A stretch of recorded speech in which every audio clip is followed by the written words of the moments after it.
તરફ અમરેલીના પીપળિયામાં વરસાદે તારાજી સર્જી છે। ભારે વરસાદના કારણે ખેતરોમાં પાણી ભરાઈ ગયા છે। ખેતરોમાં ખેડૂતોના પાક પાણીમાં ગરકાવ થઈ ગયા। કપાસ અને મગફળીના પાકમાં નુકસાની વેઠવાનો વારો આવ્યો।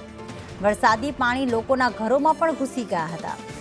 ઘરોમાં પાણી ઘૂસી જતા ઘરવખરી પલળી ગઈ છે, તો સાથે ખેતર તરફ જતા રસ્તાઓ પણ ધોવાઈ ગયા છે।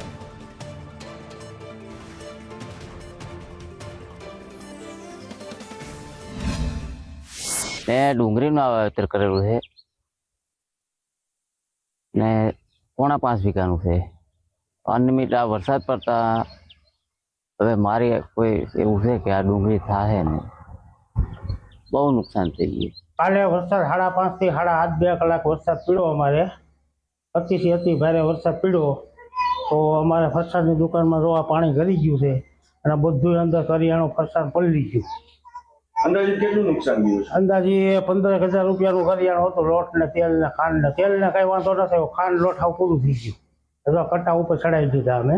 જે આ સોશિયલ મીડિયાની અંદર કાલ રાતના જે લોકોએ જાહેરાત આપી છે કે 15 ઇંચ વરસાદ પડ્યો, બરોબર, એ ખોટું છે હાવ બધું।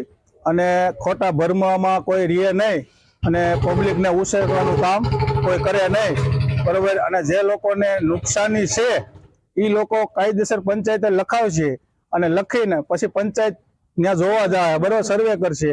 સર્વે કરીને તે પછી અમે મામલતદારને રજૂઆત કરશું। અમારા ઘરમાં પાણી ભરી ગયું, નાના છોકરા ને બધી વસ્તુ અમુક બધી અમારે ફેરવી પડી છે। રાતે અમને મુસીબતમાં મૂકી દીધા હતા। રાતે સુવા ક્યાં જવું એ બધી મુસીબત હતી। અમારા રોડ મંજૂર થાય અને એ અમારી માંગ છે અને અમારા ઘરમાં પાણી ઘૂસે નહીં એવી રીતની અમારી વ્યવસ્થા કરવી છે। દુકાનમાં 2 થી 2.5 ફૂટ પાણી છે। બધા મશીન ડૂબી ગયા હતા, ટાયરનું, સર્વિસનું, પછી નીચે માલ બધો પડ્યો હતો એ ડૂબી ગયો। દુકાનમાં અત્યારે પંખા મૂકી અને બધું